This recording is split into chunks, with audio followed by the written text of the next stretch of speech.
Muito bem, pessoal. Estamos de volta e vamos direto à tela para nós falarmos agora do Exame Unificado número 6, a peça profissional. No dia 10 de março de 2011, após ingerir 1 litro de vinho na sede de sua fazenda, José Alves pegou seu automóvel e passou a conduzi-lo ao longo da estrada que tangencia sua propriedade rural. Após percorrer cerca de 2 quilômetros na estrada absolutamente deserta, José Alves foi surpreendido por uma equipe da Polícia Militar que lá estava a fim de procurar um indivíduo foragido do presídio da localidade. Abordado pelos policiais, José Alves saiu de seu veículo trôpego e exalando forte odor de álcool, oportunidade em que, de maneira incisiva, os policiais lhe compeliram a realizar um teste de alcoolemia em aparelho de ar alveolar, o bafômetro, né, pessoal? Realizado o teste, foi constatado que José Alves tinha concentração de álcool de 1 miligrama por litro de ar expelido pelos pulmões, razão pela qual os policiais o conduziram à unidade da Polícia Judiciária, onde foi lavrado o auto de prisão em flagrante pela prática do crime previsto no artigo 306 da Lei 9.503 de 1997, concorrente com o artigo 2º, inciso 2 do Decreto 6488, estamos falando aqui do Código de Trânsito Brasileiro, sendo-lhe negado, no referido auto de prisão em flagrante, o direito de entrevistar-se com seus advogados ou com seus familiares. Dois dias após a lavratura do auto de prisão em flagrante, em razão de José Alves ter permanecido encarcerado na delegacia de polícia, você é procurado pela família do preso sobre protestos de que não conseguiam vê-lo e de que o delegado não comunicara o fato ao juízo competente, tampouco à Defensoria Pública. Com base somente nas informações de que dispõe e nas que podem ser inferidas pelo caso concreto acima, na qualidade de advogado de José Alves, redige a peça cabível, exclusiva de advogado no que tange à liberdade do seu cliente, questionando em juízo eventuais ilegalidades praticadas pela autoridade policial, alegando, para tanto, toda a matéria de direito pertinente ao caso. Pessoal, volta aqui para mim. Veja você, aqui nós estamos diante de uma situação que ocorreu em 2011. 2011, a legislação de trânsito era uma, mas já houve alteração. Porém, para nós aqui não importam essas alterações, porque toda a peça diz respeito a questões processuais e não ao direito material propriamente dito. Você verá que nós vamos enfrentar aqui a matéria somente com argumentos relacionados ao processo penal. As questões relacionadas ao direito material, à embriaguez, ao volante, não nos diz respeito agora nesse momento. Perfeito? Outra questão. Aqui, na época em que foi formulada essa questão, não havia ainda sido instituído no Brasil e pelo CNJ a audiência de custódia. Então, o problema também não menciona isso aqui, a questão da audiência de custódia. Se fosse hoje, muito provavelmente o examinador colocaria essa situação de que o réu não foi apresentado perante a autoridade judiciária para que ocorresse a audiência de custódia. Você se lembra da audiência de custódia? A audiência de custódia é aquela que está estabelecida no Pacto de São José da Costa Rica, onde qualquer pessoa que for presa deve ser conduzida imediatamente à presença de uma autoridade judiciária, para analisar a legalidade daquela prisão, a necessidade daquela prisão. Muito bem. Então, pessoal, vejam vocês, toda a situação aqui ocorre sem nenhuma participação de Ministério Público, sem nenhuma participação do Poder Judiciário. Se ocorre nestas circunstâncias, nós estamos então numa fase pré-processual. Aqui só se fala de atuação da Polícia Militar e atuação da Polícia Civil. Se há somente a atuação da Polícia Civil e Polícia Militar, estamos numa fase pré-processual, então você já sabe que não cabe aqui resposta escrita, não falou em nenhum momento que o cidadão foi citado, não cabe aqui memoriais finais, não teve instrução processual, não cabe aqui nenhum recurso. E você sabe que habeas corpus você não vai impetrar, porque habeas corpus é uma peça que não é privativa de advogado. Então, até cabe habeas corpus, mas o examinador da OAB quer saber se você tem o conhecimento a respeito de outras medidas que sejam privativas de advogado, e não aquelas que qualquer cidadão, qualquer do povo, pode ingressar como habeas corpus, que é o caso do habeas corpus. Então, você sabe que a Constituição Federal diz que a prisão ilegal será relaxada. Só um detalhe aqui, a Constituição fala a prisão ilegal será relaxada. Na nossa cabeça, é muito forte a ideia de que somente cabe relaxamento da prisão em flagrante.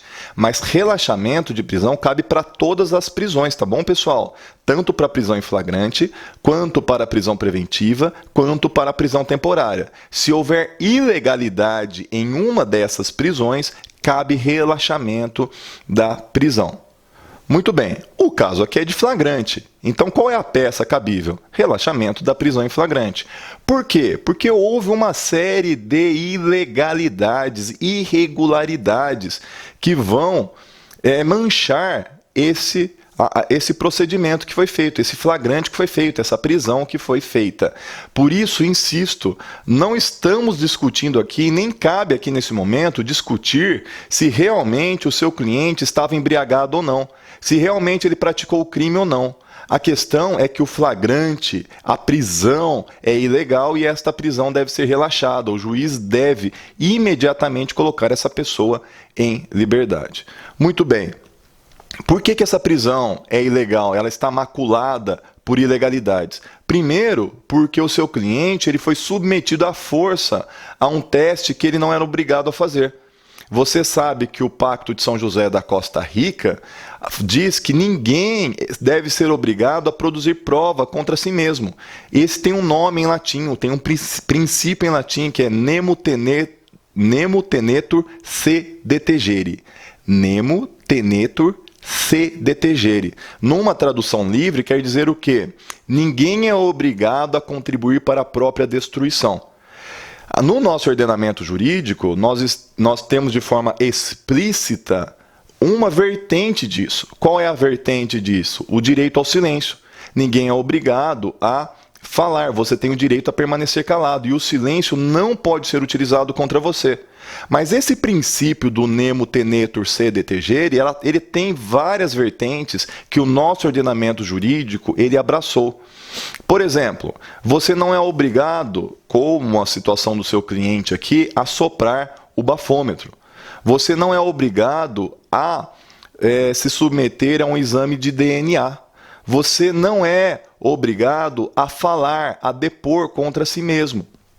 Porque você não é obrigado a produzir prova contra si mesmo, você não é obrigado a cooperar para a sua própria destruição, nemo tenetur se detegere. Muito bem. Outra questão. O flagrante não foi comunicado para o juiz.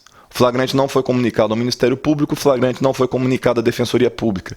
Isso é ilegal, porque a lei determina que a prisão será comunicada imediatamente ao juiz e será possibilitado o direito de entrevistar-se com o advogado. Mas a família não teve direito de ver o preso, o seu cliente. Inclusive foi a família que te procurou. Como a família não pôde conversar com o preso, e o preso tem o direito de conversar, de entrar em contato com seus familiares, nova ilegalidade. Muito bem, deu para entender então? Estamos diante de uma prisão em flagrante ilegal, cabe relaxamento da prisão em flagrante, vamos ao nosso gabarito. Peça, relaxamento de prisão em flagrante. Fundamentação, onde está isso? Onde que eu vou fundamentar? Com base em quê? Eu vou fundamentar na Constituição Federal, artigo 5º, inciso 65, demonstrando ao examinador que eu tenho conhecimento que isso é uma garantia fundamental do cidadão, e artigo 310, inciso 1 do Código de Processo Penal, que estabelece que o juiz, diante de uma prisão ilegal, ele deve relaxar referida prisão.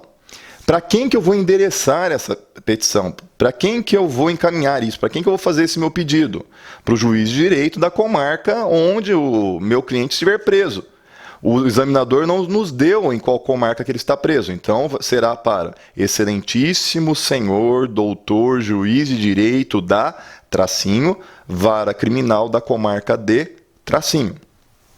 Teses em favor do cliente. Preliminares. Pessoal, não há preliminar aqui. Tá certo? Vocês lembram quando nós estudamos sobre preliminares? As preliminares são aquelas situações que não correspondem àquilo que a lei prevê, e por não corresponder àquilo que a lei prevê, nós pedimos que seja analisado antes de se enfrentar o mérito. Porém, aqui, o próprio mérito são as ilegalidades, porque a prisão em flagrante é ilegal e por isso que cabe relaxamento. Então vamos direto para o mérito.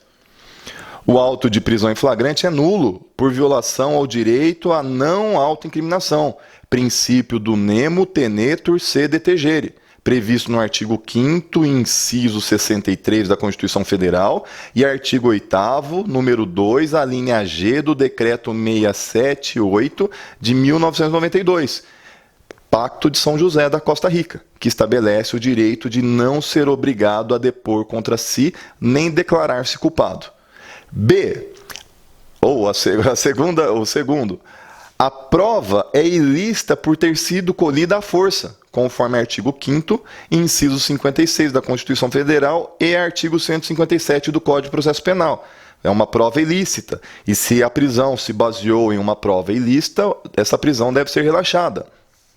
Terceiro argumento em favor do seu cliente.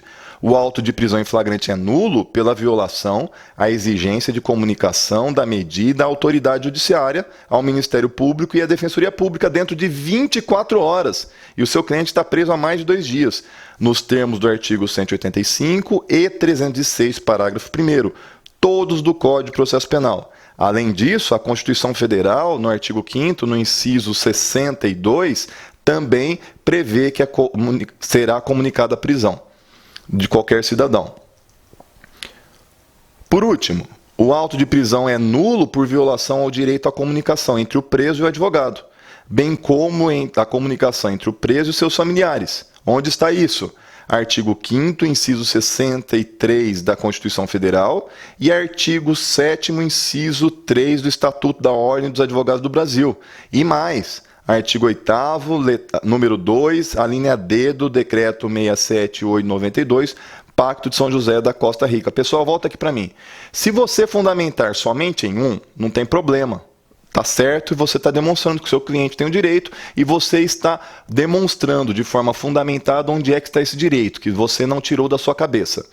Porém, se você se lembrar e conseguir fundamentar em todos os artigos, e nós temos uma aula onde nós demonstraremos todos os artigos que você tem que ter grifado em seu vade-mecum para você invocá-los, para facilitar a sua vida na hora da prova. Espero que você assista essa aula, se é que ainda não assistiu. Se você colocar a maior quantidade de artigos que digam respeito àquilo, você está fundamentando cada vez mais a sua peça. Está demonstrando conhecimento e a possibilidade de você ter uma nota máxima é cada vez maior. Voltamos ali. Os pedidos. Então, qual o pedido que você vai fazer? Os pedidos são simples. Você vai pedir o relaxamento da prisão em flagrante por sua notória ilegalidade, nos termos do artigo 5º, inciso 65 da Constituição Federal e artigo 310, inciso 1 do Código de Processo Penal, e a expedição de alvará de soltura clausulado. Volta aqui para mim. Você se lembra o que é um alvará de soltura clausulado? Alvará de soltura clausulado é aquele que tem uma cláusula. Qual é essa cláusula? Que seja posto imediatamente em liberdade se o preso não estiver detido por um outro processo ou por uma outra causa. Esta que é a cláusula. Por isso que fala alvará de soltura clausulado. Se você não se lembrar dessa expressão clausulado, pelo amor de Deus, não vai escrever errado. Clausulado, ou sei lá, qualquer outra expressão parecida de forma errada. Simplesmente peça a expedição de alvará de soltura, que aí não tem erro, alvará você sabe escrever, soltura você sabe escrever, não terá problema nenhum. Por último, a data da petição, o problema não exige, você não vai colocar data nesta peça. Se você colocar data, pode ser que o examinador entenda que você está querendo identificar a peça e você será desclassificado dessa prova. Pessoal, vamos para mais um intervalo, já já nós voltamos.